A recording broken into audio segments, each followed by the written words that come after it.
Nossa Senhora da Assunção, auxílio dos cristãos, São Luís, rei de França. A invocação a São Luís, né? Luís IX, rei de França, e a gente pensa muito na santidade dele, mas assim, a gente nunca se lembra de alguns outros detalhes que são muito interessantes. São Luís era muito famoso e conhecido e querido e amado na sua época pela justiça, né? Ele dispensava a justiça debaixo de uma árvore, né? E foi tão importante esse processo de ele dispensar a justiça com muita prudência e muita correção, que até hoje, quando a gente fala palácio de justiça, é o palácio dele. Justiça não tem palácio, nunca teve palácio, né? Era o Palácio de São Luís. O Palácio da Justiça é o Palácio de São Luís. A Corte de Justiça é a Corte de São Luís. Corte de Justiça, não existe isso, né? Nunca existiu isso. Então, é só para lembrar esse aspecto aí desse grande cruzado, né? Que foi o Luís IX. Então, seguindo aqui a história das cruzadas, né? O Papa, obviamente, o Papa Urbano II, né? Bem-aventurado Papa Urbano II, ele queria que as pessoas que fossem para a cruzada tivessem a capacidade de lutar. Então, assim, monges não deveriam ir, mulheres não deveriam ir, velhos não deveriam ir. Mas como ele também disse que a cruzada era uma peregrinação, então ninguém pode proibir uma pessoa de ir numa peregrinação.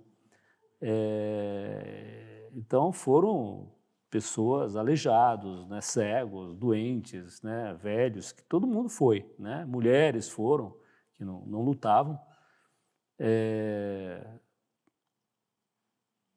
Para a gente entender, assim, esse espírito, né? Todo mundo queria salvar a sua alma, queria ter a indulgência, né? Que o Papa estava associando à cruzada, né?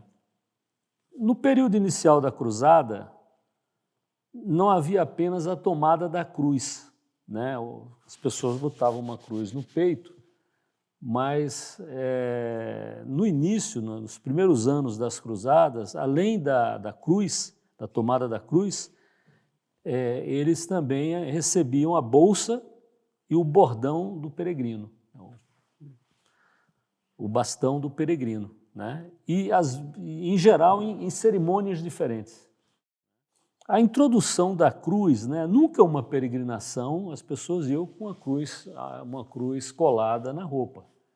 Foi, assim, uma simbologia genial do Papa, não é, associar a essa cruzada a cruz no peito do cruzado. A pessoa que fazia o voto colocava uma cruz de pano, né, benta, né, na sua roupa, e porque isso aí fazia lembrar ao cruzado, né, o espírito do próprio Jesus Cristo, né?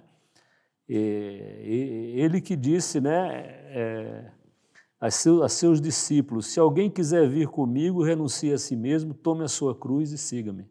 São Mateus, né? E em São Lucas: e quem não carrega a sua cruz e me segue não pode ser meu discípulo, né? Então essa associação da cruz à peregrinação da cruzada foi uma simbologia excepcional que o Papa conseguiu fazer, né? E era uma coisa visível, as pessoas se lembravam do voto a todo momento, porque tinha a cruz pregada na roupa, em cima do seu peito. E isso, obviamente, havia peregrinos que não eram cruzados, né? Então eles não tinham a cruz no peito. Na mesma época, existia peregrinações a Jerusalém, etc., né? Mas eles não tinham a cruz no peito, né? E os cruzados, obviamente, só retiravam a cruz do peito depois que cumpriam o voto. Eles tinham que chegar no Santo Sepulcro, né? Muitos iam até o Rio Jordão, se banhavam nas águas do Rio Jordão e aí voltavam para casa, né?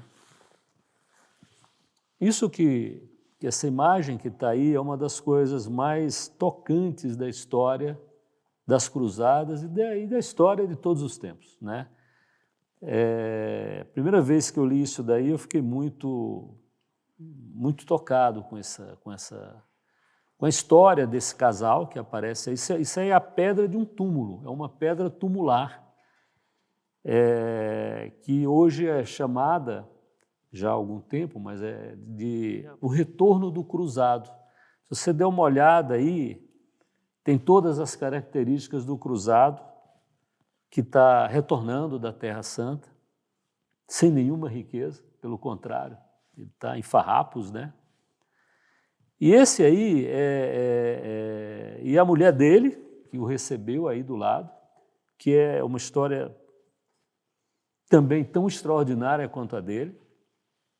E a Regine Pernur, de onde eu tirei esse texto que eu escrevi aí, ela diz o seguinte, que o rosto mais emocionante que a história das cruzadas nos fornece não vem das crônicas, é aquele que nos dá uma pedra tumular, a escultura mais tocante, sem dúvida, que nos restou do século XII.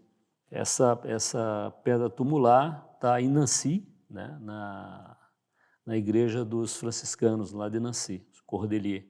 E essa pedra tumular, ela representa Hugo e Ana de Vaudémont e simboliza pelos séculos, como eu falei, a imagem do retorno do cruzado. Então eles estão aí abraçados, um cruzado em farrapos, né? E sua esposa que o acolhe. Essa escultura evoca a história de uma espera que enche toda uma vida, porque Hugo I de Vaudémont, ele ficou prisioneiro dos muçulmanos durante 16 anos e a esposa não sabia de nada. Todo mundo achou que ele tinha morrido, né? E todo mundo falava para ela se casar de novo. Morreu, 16 anos, né? Ele não voltou. Não tinha nenhuma notícia, ninguém dizia nada. Os que voltaram não conseguiam dar nenhuma notícia dele. Então, um dia, o cruzado retorna. Ninguém esperava e ele retorna. Então, é esse instante desse retorno que está nessa escultura tumular. Alguns anos depois que ele retornou, morreu, ela morreu também depois. Então, essa imagem representa isso, né? Uma mútua felicidade, né? Nessa escultura, o Hugo e Ana também é chamado Egelina em francês, né? Pode ser Ana ou Angelina. Egelina. Eles são representados, abraçados, né? Passando o braço um em torno do outro, dando a imagem de união do casal. Sacrifício enorme, imagina, né? 16 anos. Hugo barbudo, bigodudo, como francês, né? Barbu, moustachu, né? Barbudo e bigodudo, né? Os cabelos com tranças, né? Então, com a cruz no peito, para mostrar que ele era o cruzado, né? O bastão do peregrino na sua mão direita, né? Com a mão esquerda em torno do ombro da sua esposa, né? Então ele tem uma espada, tem a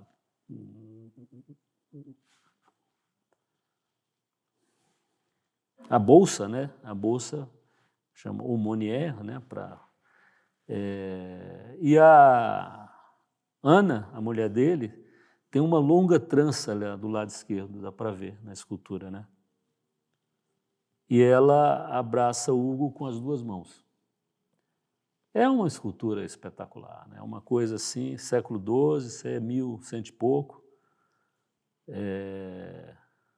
que conta o drama que as famílias viviam nessa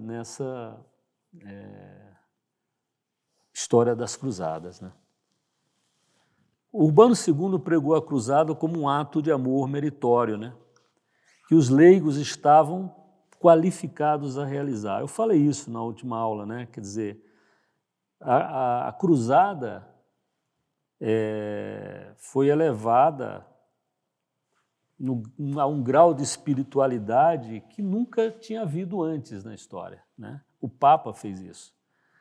Era um ato meritório, então ele merecia ganhar indulgências com isso, né?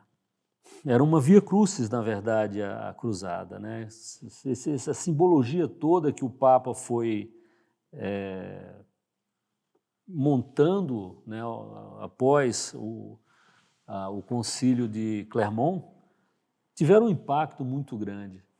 Em geral, não precisava nem chegar uma carta do Papa no lugar para poder as pessoas tomarem conhecimento, porque isso se propagou como um rastilho, né, de pólvora em toda a França, né?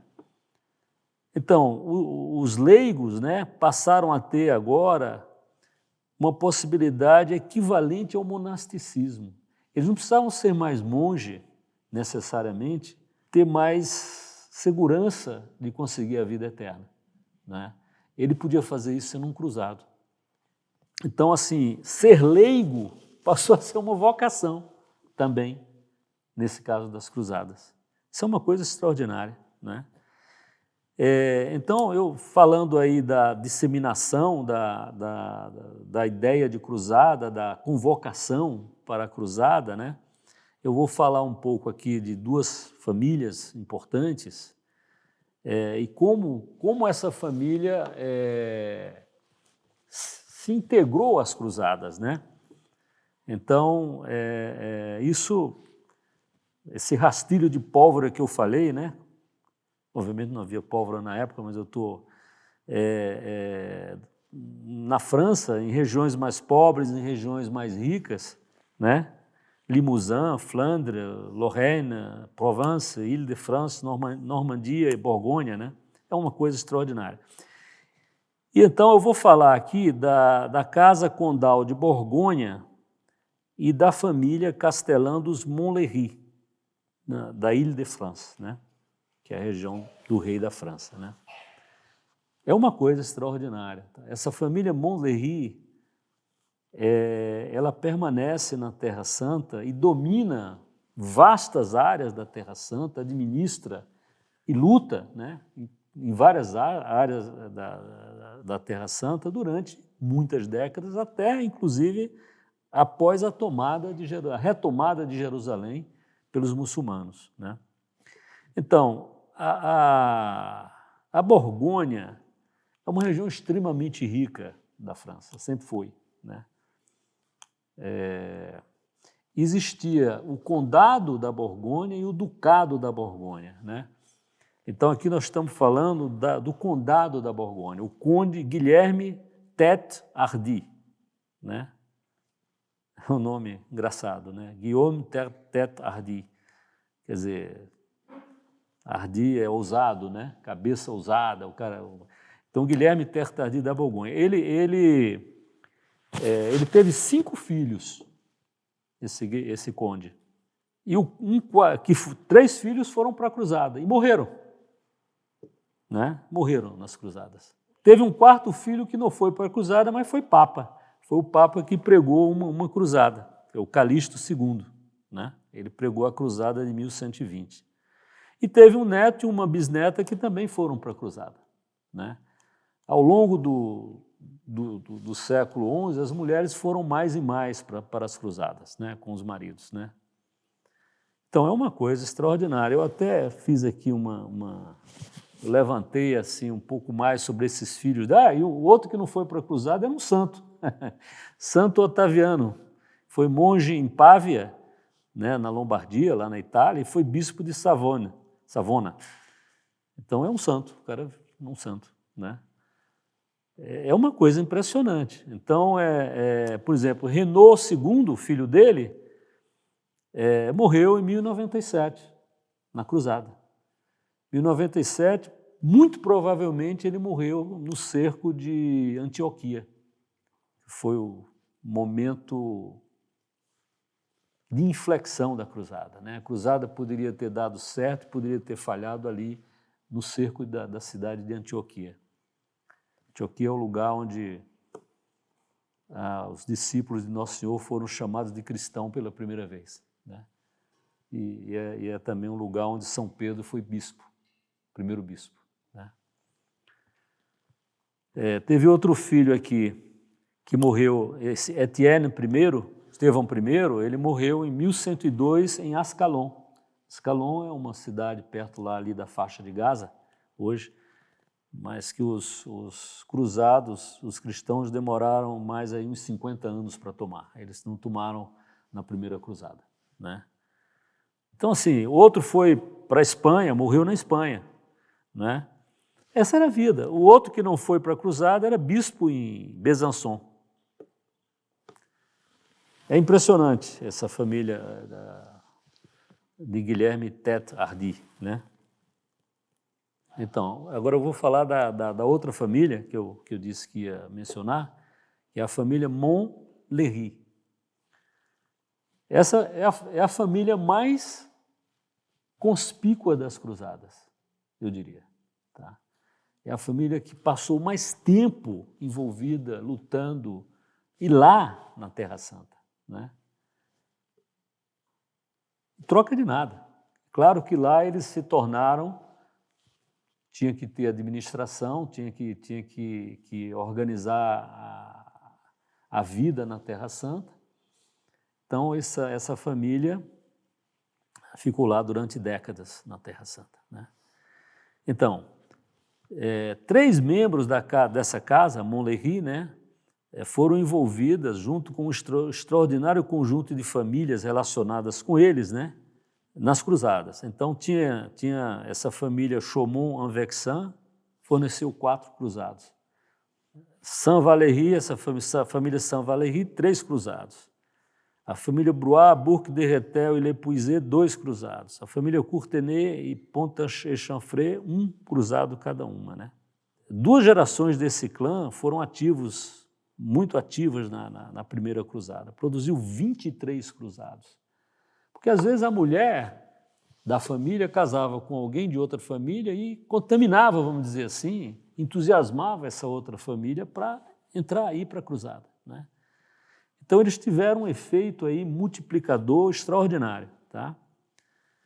E por que foi assim? Né? Então, por que Isso aqui eu estou basicamente me baseando no livro do Riley Smith. Tá?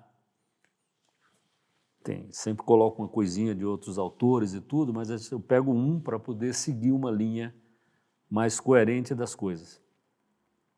Então, por que alguns grupos familiares, parentes, etc., estavam mais propensos a ir para a cruzada do que outros? O Riley Smith acha que é o seguinte, quer dizer, tradições familiares de peregrinação a Jerusalém, antes da cruzada, então as famílias já iam a Jerusalém, a veneração de certos santos ligados a peregrinações, né? A ligação ao monasticismo de Cluny, que nós devemos ao mosteiro de Cluny é uma coisa inacreditável. Né? Eu falei para vocês na última aula, né? Cluny deu o dobro de monastérios na Europa comparado com os cistercienses, que foi um número gigantesco. Né? Então, Cluny teve mais ou menos 1.200 casas na Europa. Então, enquanto Cister teve 600. É uma coisa extraordinária. Foi uma reforma tremenda na igreja, né?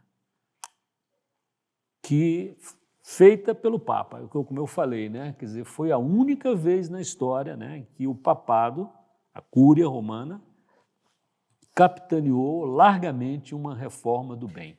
Né? Bom, e quantos foram para a cruzada? Essa é uma coisa que ninguém tem absoluta certeza, obviamente, né? Mas dá para fazer algumas hipóteses de quantos foram, o que mostra como a ideia da cruzada se apoderou das mentes, né, das pessoas naquela época. Né? Então, por exemplo, em Niceia é uma cidade da atual Turquia, né, na Ásia Menor. Niceia está logo do outro lado de Constantinopla. Você atravessa o Bósforo e do outro lado você tem Niceia, que é a cidade do primeiro concílio ecumênico da cristandade, né?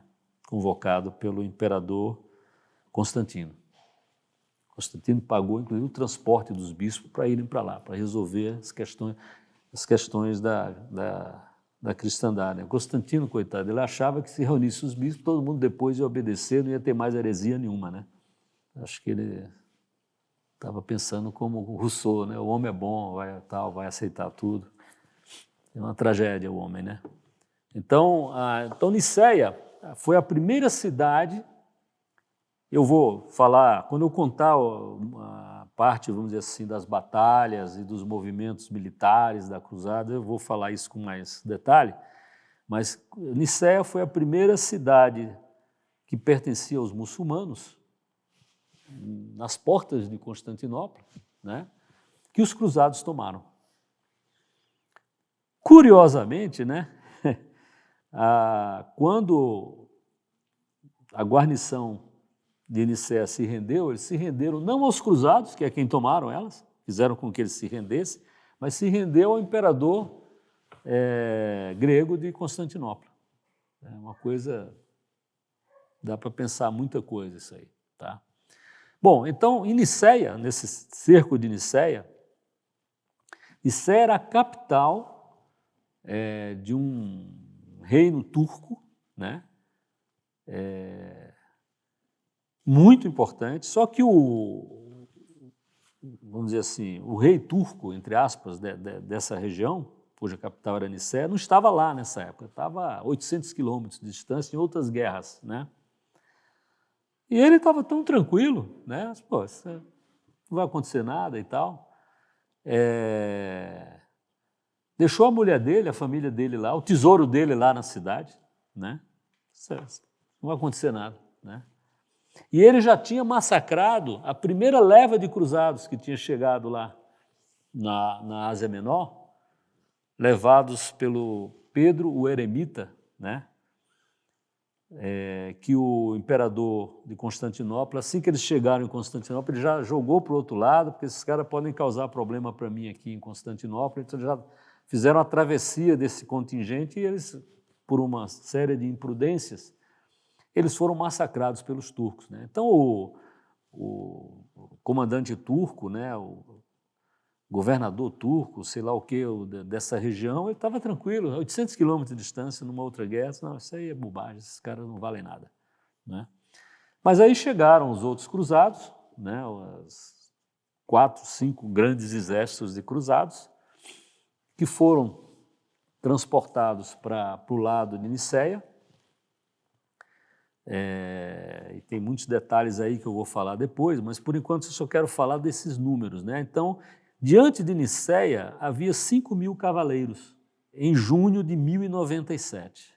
Então você tem que multiplicar isso aí por 4, porque cada cavaleiro tinha que ter mais ou menos 4 auxiliares, né? Pajem, escudeiro. O cavaleiro não conseguia sozinho dar conta, né, dos seus preparativos militares, etc. Ele precisava de muita ajuda, né? Então você coloque aí mais ou menos uns 20.000, né? 20.000 pessoas, né? Então, mais uns combatentes a pé, né, que não tinham cavalo, né? Cavalo era uma coisa extremamente cara, a espada era extremamente cara, a armadura extremamente cara, tudo era muito caro, né? E a gente se habitua um pouco com o mundo de hoje, em que apesar das dificuldades, né, e da pobreza que ainda perdura muito, né, é um mundo muito mais rico do que naquela época, né? Naquela época a economia, né, as pessoas eram muito pobres. Então, deveria haver, então, lá em Nicéia, mais ou menos uns 40.000 combatentes, juntando pessoas, né? Uns pobres e tudo lá, né? Em 1099, quando eles chegaram em Jerusalém, eles só eram 15.000, né? Morreram muitos. Eles tiveram que deixar guarnições em locais que eles haviam conquistado, por exemplo, conquistou Nicéia, tem que deixar uma guarnição. Conquistou Antioquia, tem que deixar uma guarnição. né? Conquistaram Edessa, tem que deixar uma guarnição, né? Senão os muçulmanos retomavam com facilidade. Mas começaram a chegar mais cruzados, né? Então, assim, eles foram sendo um repondo, né? Não foi o que chegou, foi perdendo, morrendo. Não, chegaram mais, tá? Repetindo aqui uma coisa que eu já falei várias vezes, mas que vale a pena sempre repetir, né? Quer dizer, é muito fraca a evidência de que os cruzados se apresentaram para uma empresa colonial. Ah, vamos colonizar e tal, tirar dinheiro de lá, tirar riqueza da Terra Santa, até porque não tinha grande coisa lá, né? O que tinha lá era riqueza espiritual, né?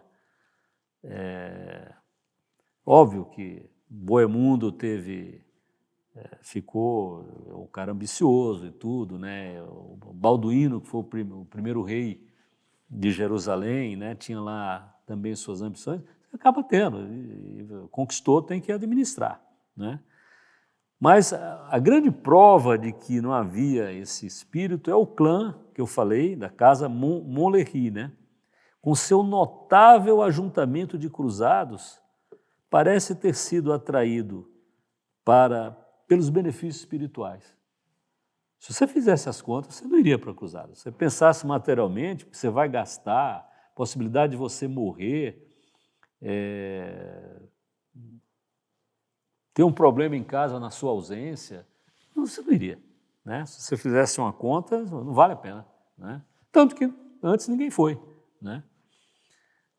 E quando os cruzados achavam, né, que eles, quando chegassem em Constantinopla, o imperador, com sua enorme riqueza, né, a riqueza de Constantinopla é uma coisa que assustava as pessoas, né?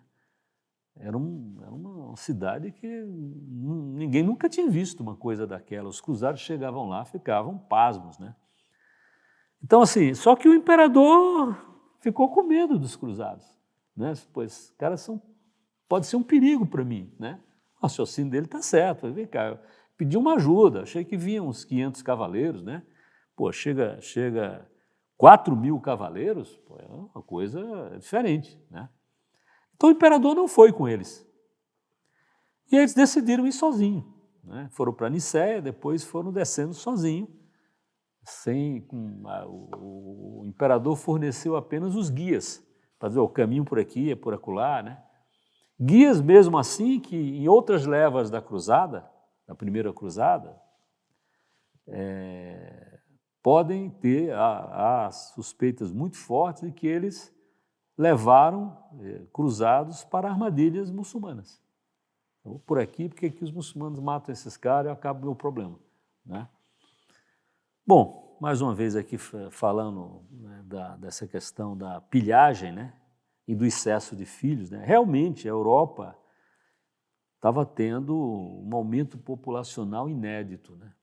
Porque a agricultura na Europa, na Idade Média, teve um desenvolvimento excepcional, né?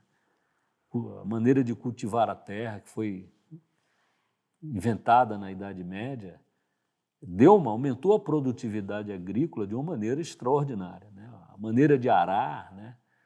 A maneira de arrear o cavalo, né? Os arreios do cavalo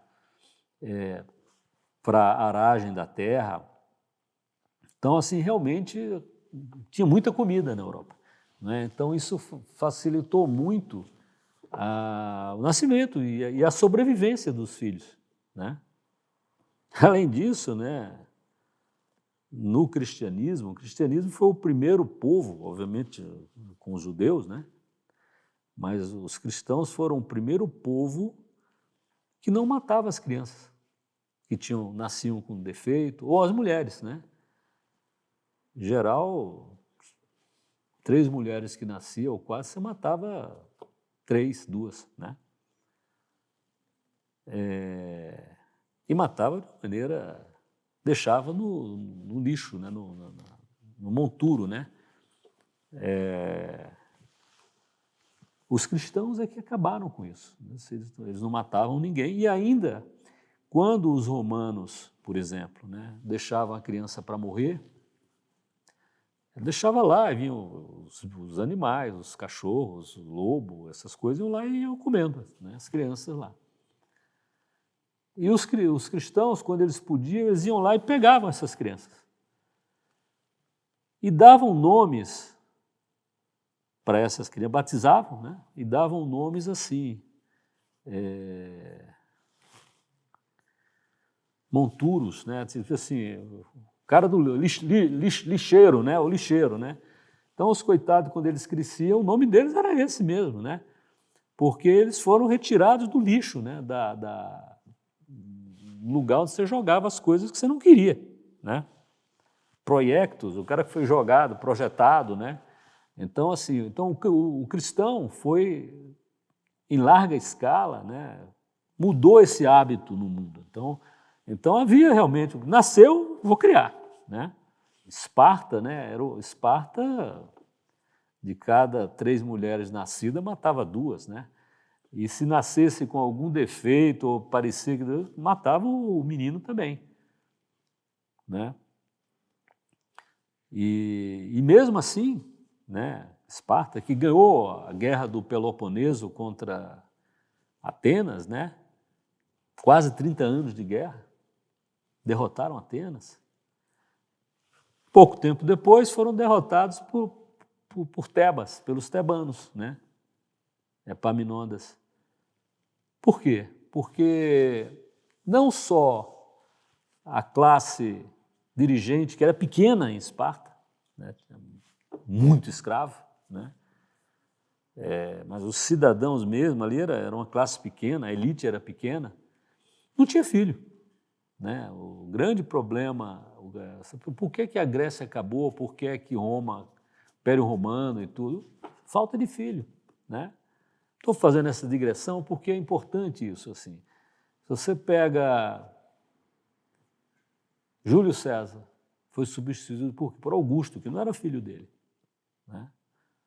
Augusto foi substituído pelo Tibério, que não era filho dele, né? Augusto não teve filho, que eu me lembro. Teve uma filha, Júlia, péssima, aliás, né? Que teve uma filha que casou com Pôncio Pilatos, né? Então, Tibério foi sucedido pelo doido lá, o imperador lá doido lá. Hã? Calígula, por Calígula, que não teve filho. Calígula foi sucedido por um Cláudio, né? Que estava vivo porque ele mancava e ninguém precisou matar ele. Não, isso é bobo, né? Isso aí não precisa matar esse cara não, né? Então, ele mancava, andava mancando, tinha fama de doido, deixaram ele vivo e virou imperador, né? Mas ele foi sucedido pelo filho da mulher dele, Messalina, não filho dele. Então, assim, não ter filho é uma tragédia, né? Nero foi 4 imperadores, quando Nero morreu, foram 4 imperadores disputando a coroa, né, do império lá, né? Aí veio um que teve filho, que foi o Vespasiano, né? É o pai de Tito e de Domiciano, né? Mas nenhum dos dois teve filho. Os dois foram imperadores, mas nenhum teve filho, né? O Domiciano foi assassinado e foi substituído por um senador velho, que também não tinha filho, né? O Nerva, né? Aí foi sucedido por Trajano, que também não tinha filho. Então foi sucedido por um outro lá, o Antonino Pio, que também não teve, Então, assim, você vai olhando, por que os impérios acabam? Porque não tem filho, não tem homem, não cria ninguém, né? Então chegou uma hora que Roma teve que importar os bárbaros. Então o exército romano estava cheio de bárbaro, a burocracia romana estava cheia de bárbaro, né? Os bárbaros não precisavam nem invadir, não, já estavam lá dentro, né? E já sabiam todas as táticas do exército romano, a disciplina e tudo.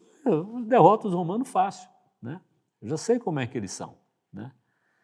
Então, então a Europa teve filhos, por isso que eu estou falando. Ela teve muitos filhos nessa época das cruzadas, já tinha, Porque tinha alimento, dava para alimentar o filho e ela cuidava dos filhos, né? As famílias cuidavam dos filhos, né? Se você olhar a Europa hoje, é uma tragédia, né? Quem tem filho lá dos dirigentes da Europa, né? Quase ninguém tem filho, né? Então, assim, é por isso que existem teorias assim, pô, então, qual é a minha esperança, né? Eu vou fazer o quê? Não vou deixar nada, né? Pode arrasar tudo aí, não tem problema, né? Então, assim, não, diziam até algum tempo, né? Isso acabou tudo, né? Isso, os grandes historiadores, todo mundo sabe que isso é mentira, né? Mas, assim, na TV, os políticos começam, não, isso é coisa da época das cruzadas, né? Coisa da Idade Média, sabe nada, né? De ignorância total, né? Então, a gente tem que ficar repetindo essas coisas, né? Então, vai para lá para pilhar, né? Porque eles estavam acostumados a pilhar na Europa, na Espanha e tal. O Papa negou expressamente os benefícios espirituais para quem se alistasse, né? Se engajasse nas cruzadas por dinheiro. Se você for por dinheiro, você não ganha nada. Talvez você fique com algum dinheiro. Mas assim, o Papa não dizia, você pode ir, você não pode ir. Ele não podia selecionar um a um, né? Quem queria ia, né? Tinha as exceções, eu vou falar isso depois, né? Tinha as exceções, um recém-casado não podia ir, né? A igreja sempre foi muito prática nessas coisas, né? Entendendo o valor da família, né? Sem a família, zero, né? Essa história de indivíduo, liberdade individual, não, tem que ser, o importante é a família, não é o indivíduo, né? O indivíduo é secundário, secundariamente. Bom, mas a questão da pilhagem, como eu já falei, né? Como é que você ia alimentar um exército de 10 mil soldados, 10 mil cavaleiros, caminhando ali? Eles foram por 4 caminhos que eu vou falar depois, né? Mas vamos dizer, um cara vai ali pelo centro da Europa, né? Passando ali, sai da França, cruza o que é hoje a parte da Alemanha, parte da Hungria, parte da República Checa, etc, etc. Como é que você vai alimentar esses caras? Né? Se as pessoas não venderem alimento, e aí vem o aproveitador, né? Puxa, tem uma demanda grande, né? Eu vou aumentar o preço, eles vão ter que comprar. Às vezes o cara comprava, às vezes o cara tomava, né? Não, meu amigo, então o cara toma, né? Você vai pilhar, eu preciso comer, né? Era impossível você carregar alimento, né? Não tinha meio de transporte, né? Como eu falei, né? Você só conseguiu carregar alimentos, armas, etc., na era do trem. Antes disso, você não era um problema, né? Diz que Napoleão perdeu na Rússia. O cara queimou tudo, queimou as plantações, tinham que comer, embora, né? Mesmo morrendo os russos, né? Os russos também não tinham o que comer, né? Mas assim, a vida é assim, né? Pilhagem era uma coisa comum na guerra, né? Principalmente quando você se deslocava para muito longe, ou para até pouco longe do seu lugar original, não tinha comida. Como a Hungria, né, e a Boêmia, a Tchecoslováquia, a República Checa e tal, tinham acabado de se converter ao cristianismo, quer dizer, o aprovisionamento da cruzada foi mais fácil, né? Mas mesmo assim, eu vou falar isso depois, é uma coisa que me chamou muita atenção, né? Quando o Godofredo de Bulhões estava atravessando ali a Europa Central, chegou na Hungria, o rei da Hungria falou, porque antes do Godofredo de Bulhões, o Pedro Eremita tinha passado com a turma dele. Então, é uma turma que não, vamos dizer assim, a riqueza da turma do Pedro Eremita era muito pequena. A riqueza do pessoal do Godofredo de Bulhões era maior, bem maior. Então, esses que passaram primeiro, pilharam, roubaram, etc. A vida era assim, né?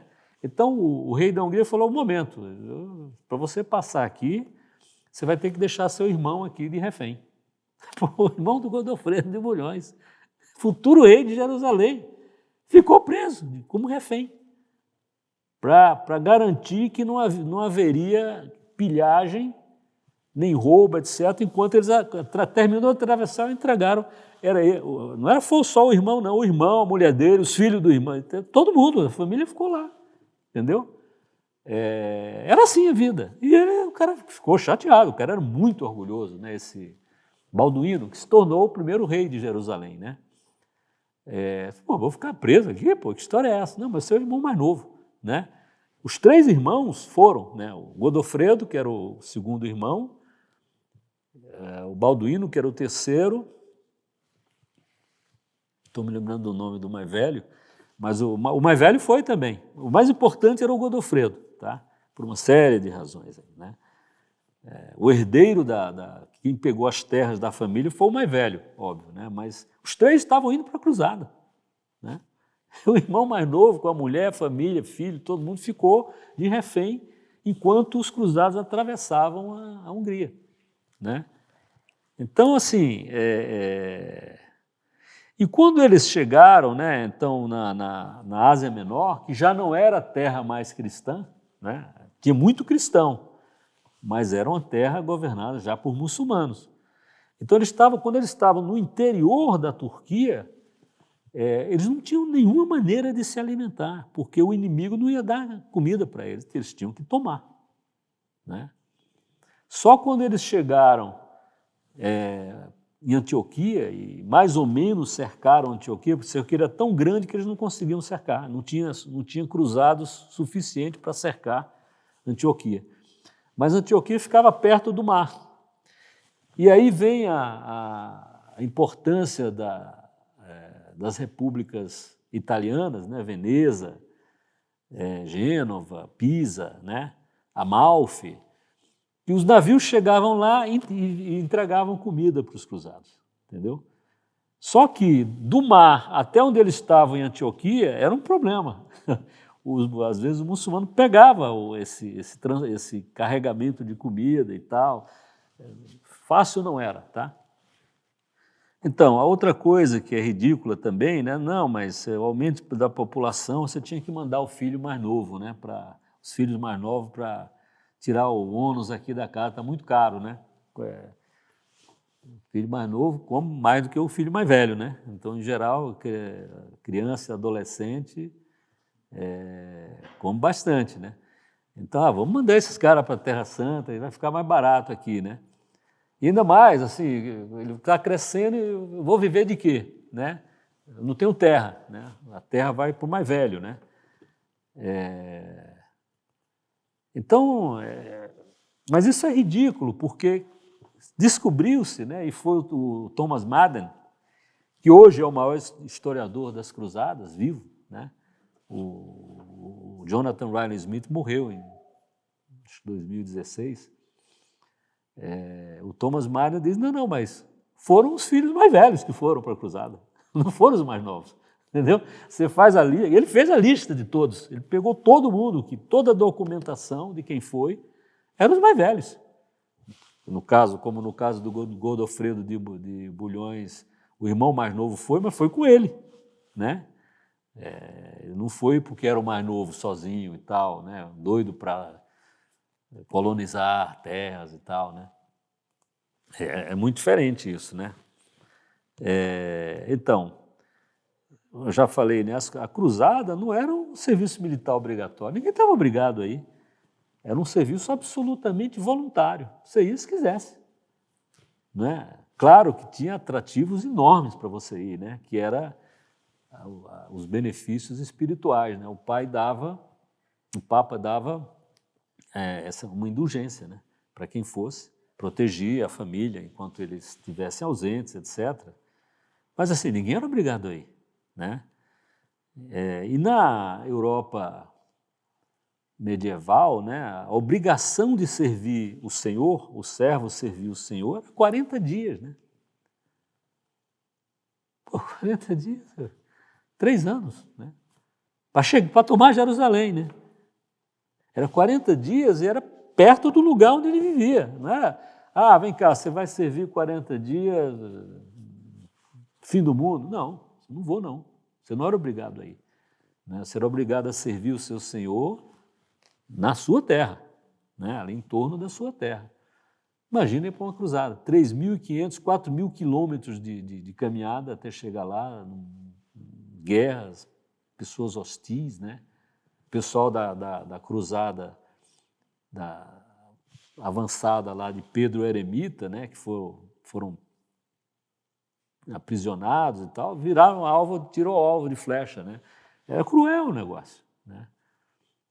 Os que não morreram foram vendidos no mercado de escravos, né? Teve muita, nessa época na terra, no Oriente Médio ali, teve muito, o preço do escravo baixou muito, porque tinha muito escravo sendo vendido, né? O cara pegava na guerra, o prisioneiro era escravo, virava escravo, era vendido como escravo, né? As mulheres, né? Inclusive, falar esse negócio de preço baixo, o cruzado para se financiar, né, para ir para a cruzada, ele vendia a terra, mas tinha tanta gente vendendo que a terra dele não valia nada. Né? Você, pô, peraí, quanto é que tu está vendendo? O outro que está indo para a cruzada está vendendo mais baixo. Né? Então, a oferta de venda de terra foi muito grande. E, coitados, né? E venderam assim mesmo. Né? Às vezes vendia por um jumento. Né? Um jumento. O cara pegava, vendeu até, pô, mas um jumento. Né? E uma moedinha de prata, uma coisinha assim. Eu olho assim e falei, caramba, como é que pode, né? Precisa de vender para talvez ir morrer, né? Mas é para morrer por Deus, né? O cara achava que estava fazendo uma grande coisa pela alma dele, né? Então, um cavaleiro desses, né, ele gastava para se financiar, para sair para a cruzada, 4 a 5 anos de renda que ele tinha. Jamais alguém hoje faria isso, né? Mas não, você vai ter que lutar, ó. Talvez você morra, tudo bem, mas você vai a pé e tal, né? Você vai passar teu salário de 5 anos sem receber. Você vai ter que pagar os custos. E você pagava, chegou uma hora, todos esses cavaleiros falidos, nem tinha nada. Comeram o cavalo porque não tinham o que comer. Né? Tiveram que matar o próprio cavalo para se alimentar. Né? Chegou a essa situação, né? Então é uma coisa excepcional, né? Quer dizer, uma coisa que é de uma injustiça tão grande, as bobagens que falam aí sobre as cruzadas, né? Diante de um sacrifício tão gigantesco, né? Que essas pessoas fizeram. Né? Eu falei já bastante coisa do que está aqui, né? Alguns faliram, obviamente, né? Alguns desses cavaleiros faliram, né? Deixaram a família em dificuldade, né? E mais ainda, uma outra coisa que era um ônus adicional, né? Às vezes, muitos desses cavaleiros era muito briguento na Idade Média, né? Tinha cavaleiro que gostava de lutar. Ele ficava numa estrada esperando alguém passar para ele desafiar para uma luta e tal, né? Mas para ir para a cruzada, né? Aquele negócio que Nosso Senhor falou, né? Que se você tiver um ódio, alguma coisa, é melhor você resolver logo e tal, antes de vir aqui se confessar os seus pecados e tal. Então, muitos desses, quase todos os cavaleiros que tinham pendências judiciais, disputas, tomaram a terra de um camponês, pô, essa terra é minha, não é minha, eu tomei, pronto. Devolvia antes de ir. Eu devolvia para... Deus, estou devolvendo aqui, né? Se eu morrer, olhe por mim, né? Houve muito isso, né? Esses cavaleiros tomavam muita terra, tomavam a terra das abadias, né? Não, esse aqui é meu, não, é teu, não, é meu e tal. E não é meu, acho que é meu, eu vou tomar. Tomava, né? A abadia não tinha soldado, não tinha nada, tomava. Mas antes de ir para a cruzada, eu queria devolver. Né? Devolvia, pagava a indenização, mas eu, em troca disso, me dá umas moedinhas aí para eu pagar, né? Comprar alguma comida no caminho, né? Era essa a vida, essa era a realidade dessas pessoas, né? Bom, e obviamente naquela época só tinha dinheiro, o dinheiro só as abadias, né? Só os conventos, conventos não, os monastérios, né? Ninguém não tinha, né, moeda corrente assim, né? E vai lá no banco e pega e tal. Você tinha nos conventos e às vezes em troca de uma doação que o cavaleiro que estava partindo na cruzada fazia, ele pagava alguma coisa, tinha que derreter, às vezes, umas alfaias sacras, né? Porque os conventos tinham isso, né? E os conventos recebiam doações, né? Durante toda a cristandade, né, os conventos recebiam essas doações. Quando os muçulmanos invadiram a França, depois de invadir a Espanha, o alvo deles eram os conventos, né, onde tinha, né, tinha o cálice, tinha a patena, tinha as coisas, né, tinha os tocheiros, etc., né, as alfaias sacras, né, de prata, ouro, né, era o alvo, né, porque... Então, os conventos tinham esses bens, né, que só deixaram de ter com a Revolução Francesa. Não, isso tudo é meu, né? Mas não se preocupem, padres e frades, etc., nós vamos pagar um salário para vocês, né? A Revolução Francesa falando, né? Bom, uma coisa interessante que alguns cruzados ganharam com a cruzada foi se tornarem famosos. Então, alguns desses cruzados conseguiram fazer casamentos assim muito vantajosos, porque o cara fui lá, lutei, conquistei Jerusalém, voltei aqui e tal, pô, esse cara é bom, né? Tinha uma ascensão social muito significativa. Eu vou mencionar aqui 2 casos, tá? A fama ajudou muitos a serem aceitos em bons casamentos. Isso é o Riley Smith que fala. Porque, na verdade, né, o Riley Smith falando aqui, né, investir na possibilidade remota de estabelecer-se no Oriente após uma marcha de 3.500 quilômetros em terras hostis, na esperança de melhorar o status em casa, é uma aposta estúpida, né? Pô, estúpido, né? Você está doido, é melhor você ficar aqui no asilo, né, a gente prender você, porque você é doido, né, se você pensar assim, né? Então, não há evidência de que a cruzada aliviou famílias de ônus. Pelo contrário, né, a evidência aponta maciçamente para famílias se onerando para auxiliar parentes no cumprimento do voto de cruzado. Então, faz sentido, portanto, supor que os cruzados, e especialmente suas famílias, eram movidos por idealismo, né? Porque senão, qualquer contador diz, meu amigo, isso aqui não vale a pena, né? Então, vou falar aqui de 2 casamentos, né? O Boemundo, né? O Boemundo é uma pessoa, eu vou, depois aí, num dado momento, aí, no ano que vem, eu vou, uma aula ou 2, aí, falar da vida desse Boemundo, tá? É um cara brigão mesmo, né? Descendente de normando, né? Da Itália, né, dos romanos que já estavam na Itália, né? Só que o pai dele casou, subiu muito o pai dele, casou com uma outra pessoa e o herdeiro passou a ser o filho dessa outra pessoa. Então ele ficou meio sem, com Otranto lá, né? Então ele não foi o herdeiro do pai, né? Então o Boemundo, quando ele voltou para a França, e o Boemundo também ficou preso, tá? Ele ficou muitos anos preso. Quando a pessoa ganhou todas ali, de repente ele acreditou que ia ganhar todas também no futuro, né? Se arriscou mais do que o que podia, os muçulmanos pegaram ele numa dessas batalhas, depois já da conquista de Jerusalém e tal. Ele passou vários anos preso. Depois ele foi solto mediante resgate, né? O resgate era uma das formas mais evidentes de enriquecimento rápido, né? Dos guerreiros, vamos dizer assim, né? Dos chefes guerreiros, né? Quando você prendia a pessoa, você ia vendo qual era o status de cada prisioneiro. Pô, esse aqui talvez valha tanto, né? Não vamos matar não, né? Esse aqui não vale nada, ou mata ou vende como escravo. Se não conseguir vender como escravo, se também não se converter, mata, né? Mas o Boemundo tinha um valor extraordinário, né? E depois de muito tempo, conseguiram juntar o dinheiro, pagaram o resgate e ele foi libertado. E ele foi para a Europa. Voltou para a Europa para chamar pessoas para a cruzada, né? E ele se casou, isso é muito interessante, né?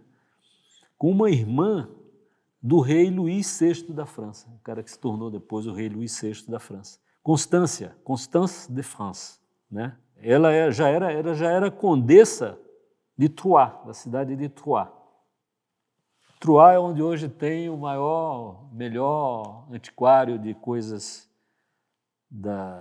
sacras lá na França. Tá? Muitas dessas vestimentas aqui que são usadas, inclusive aqui na capela, né, vieram lá desse antiquário lá. Né? Então, Troyes, a condessa de Troyes, essa Constance de France, ela já era condessa e tal, e depois ela se casou com o Bohemundo. E o irmão dela é o cara que se tornou o rei da França, Luís VI. Então, um casamento de altíssima relevância, né? O cara casou com a irmã do rei, né? Mas qual a credencial dele? Ter ido para a cruzada, ter lutado bravamente. Foi ele que tomou o Bohemundo, foi ele que tomou, vamos dizer assim, Antioquia, tá? E se tornou o príncipe de Antioquia. Houve disputa entre os cruzados, bom, por que você? Por que não eu e tal, né? Quem que vai ser o príncipe de Antioquia, né? O Bohemundo ficou, né? Porque realmente ele foram os soldados dele que primeiro escalaram o muro, né? Um cara traiu, vamos dizer, a cidade lá, e disse, ó, sobe ali que ali vocês vão conseguir subir e tal. E eles subiram lá e abriram as portas, aí os cruzados entraram, os portões da cidade, e ele virou o príncipe de Antioquia e casou com a irmã do rei da França. Então isso é um caso em que mas ele jamais podia fazer esse cálculo antes de ir, né? Não sei nem se eu vou estar vivo, né? Perdeu tudo de dinheiro, né, que ele tinha, como quase todos os outros chefes cruzados perderam tudo, né? Só um que era tão rico que conseguiu se financiar até o final, né? Que era o conde de Toulouse, Raimundo de Toulouse. E mais, o casamento dele foi na Catedral de Chartres, pô. Não foi, né, uma capelinha qualquer, né? Foi na Catedral de Chartres, pô. O cara casou com a irmã do rei na Catedral de Chartres, pô, né? E mais, a recepção, vamos dizer assim, foi na corte de Adela. Adela era filha de Guilherme o Conquistador. Não era qualquer uma. Filha de Guilherme o Conquistador. Então, assim, o cara tinha muito prestígio. Devia ter disputa. Não, eu vou fazer aqui, vou fazer. Não, vou fazer na minha. Então, foi na casa de Adela. O marido de Adela, eu vou falar isso depois, mas é tão interessante isso. O marido de Adela, que era o conde de Blois, Etienne de Blois, foi para a cruzada. E, num dado momento, ele foi eleito pelos demais chefes da cruzada como comandante das forças da cruzada. O conde de Blois fugiu da cruzada. Porque Antioquia foi tão brutal, né? Eles passaram quase 8 meses cercando a cidade. Frio, fome. Vieram 2 exércitos, porque assim, você tinha Antioquia aqui, os cristãos cercando, chegou o exército muçulmano pelo outro lado, então assim, e eles derrotaram 2 exércitos que vieram, né? Aí tomaram Antioquia, os cristãos. No dia seguinte que eles tomaram Antioquia, chegou um grande exército muçulmano. Então eles que cercavam se tornaram cercados, sem comida lá dentro, né? O desespero total, todo mundo fugindo. E o conde de Blois estava fora e quando viu a situação, disse, está perdido, vou embora, né? O imperador também de Constantinopla estava vindo para ajudar, não, está perdido ali, não tem mais jeito, né? Mas aí acharam a lança que furou Nosso Senhor, do lado de Nosso Senhor. E eles Eles não podiam ficar... A coisa mais confortável é você estar numa cidade amuralhada, né? Porque é muito inferior, né? A situação de inferioridade de quem está cercando é muito grande. Você botar uma escadinha para subir é muito ruim, né? Vai morrer, né? Vai cortar teu braço e tal. Mas os cristãos estavam morrendo de fome lá dentro. Então eles tiveram que sair. Só, vamos fazer a batalha logo, porque senão a gente vai morrer, né? Então, para estupefação dos muçulmanos, o portão se abriu, os caras saindo. Esses caras são doidos, né? E fizeram um jejum antes também, porque um jejum para... Morrendo de fome, mas fizeram um jejum, né?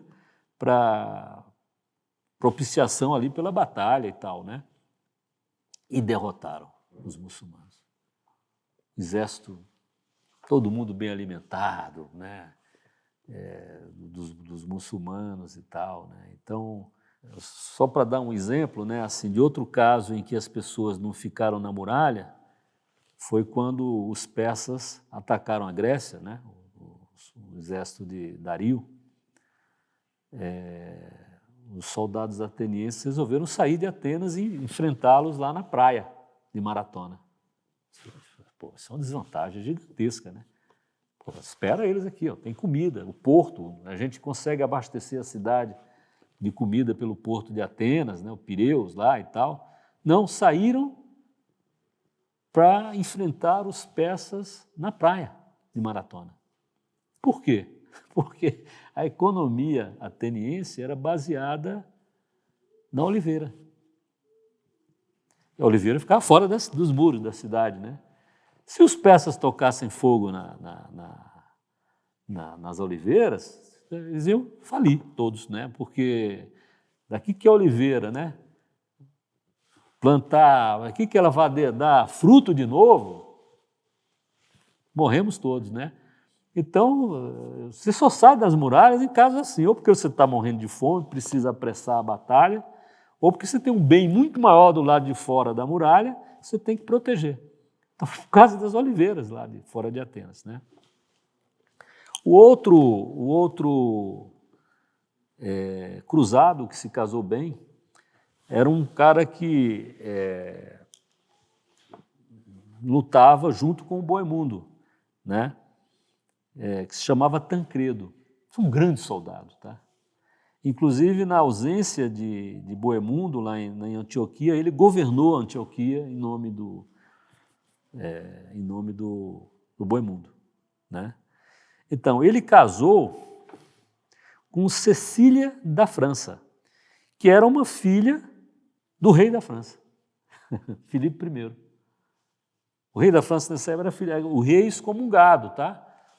Ele casou com a filha do rei da França. Lembra que o rei da França foi excomungado porque ele abandonou a mulher e fugiu com outra. Então, e ele casou com uma dessas filhas, tá?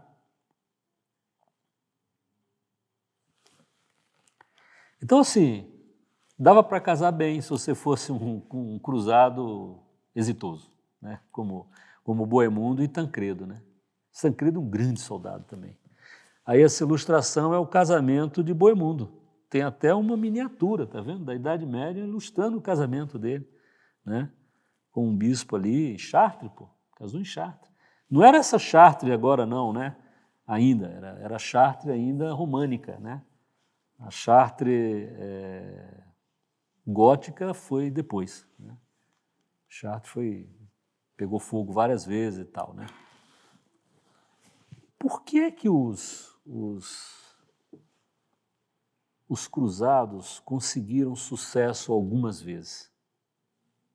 Porque quando você captura o rei do inimigo, né, muitas vezes os soldados esmorecem, né? Então não vale mais a pena lutar, né? O cristão, ao contrário de outros, né, de pagãos, etc., né, o fato de você matar o comandante não ganhou a batalha, necessariamente, né? Ao contrário, por exemplo, o exemplo que eu vou dar é a Batalha de Cajamarca, lá no Peru, né, onde o Pizarro enfrentou os Incas, né, o imperador dos Incas, né, Atahualpa. Atahualpa tinha 15 mil soldados, né? Os espanhóis eram 160 pessoas, né? Então, 1 para 100, né? Os dois armando estratégias para pegar o inimigo no contrapé, né? Tem tanta mentira sobre essa batalha, né? Um dia eu vou dar umas aulas sobre a conquista do Peru, né? Porque nós temos um livro que é realmente excepcional. Uma biografia do Pizarro, de um historiador que morreu há pouco, chamado José Antônio del Busto, né? Se um dia conseguirem ler, é extraordinário. No Brasil não tem nenhum historiador daquele quilate, tá? Nunca teve. Então, o Pizarro, com 160 pessoas, num espaço restrito, ou seja, não dava para usar o cavalo não era uma arma, não dava para usar o canhão, e decidir enfrentar. Eles viram o tamanho do acampamento dos Incas, né, fora da cidade. Pô, estamos liquidados, né? As tochas acendendo, iluminando lá à noite e tudo, né? Os caras resolveram enfrentar 160 pessoas. E quando o Inca chegou lá na praça de Cajamarca, os espanhóis tinham a obrigação de oferecer a conversão, né, do pagão primeiro, né, a conversão e não derramamento de sangue, não ter luta, né? O cara com 16, o cara com 15 mil, não quero derramar seu sangue. O padre que fez isso, né, um dominicano chamado Valverde, Vicente Valverde, ele foi com um livrinho lá no andor, né, do imperador, né? Aí começou a ler lá, porque o Papa, não sei o quê, Jesus Cristo veio ao mundo. O cara não entendia nada, né? Mas tinha um tradutor, né? Deixa eu ver aí, me dá esse livrinho aí, né? O cara deu o livrinho, ele tentando abrir o livro pela lombada, né? Conseguia abrir e tal, depois abriu, botou para ver se ouvia as palavras do Frei, né? E jogou o coisa no chão, né? Aí foi o sinal, né, para os espanhóis. Não, os espanhóis estavam com medo, morrendo de medo, tá? Mas nenhum fugiu, nenhum. O cara urinava lá, né, escondido lá nas casas, lá esperando a coisa. O medo, vão morrer, né? 15 mil, pô, né? Não tem como. Mas, assim, o que eu quero dizer é o seguinte: eles foram lá, miraram no Atahualpa, no imperador Inca. Foram abrindo. E toda vez que matavam um dos carregadores do andor, outro chegava e ficava, né? E pegaram o Inca tinha um cabelão, porque ele estava cobrindo ele tinha um problema numa orelha, numa batalha contra o irmão dele, que ele mandou matar, né?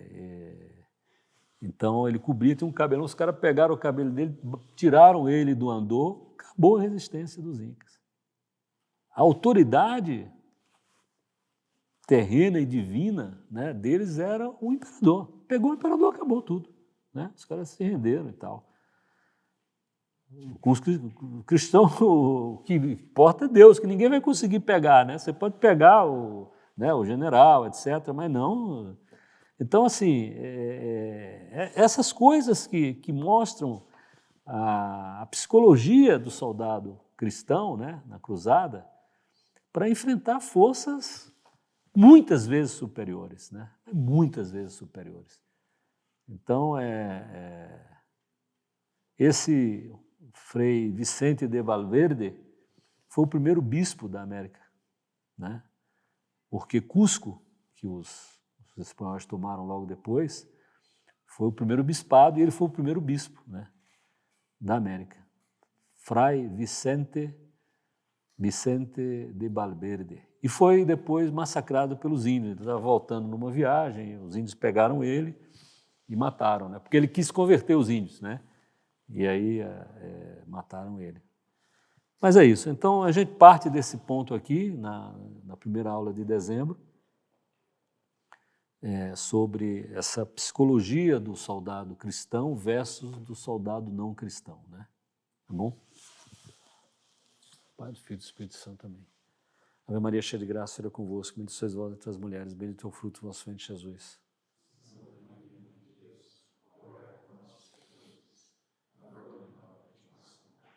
Nossa Senhora da Assunção. Filho do Espírito Santo também.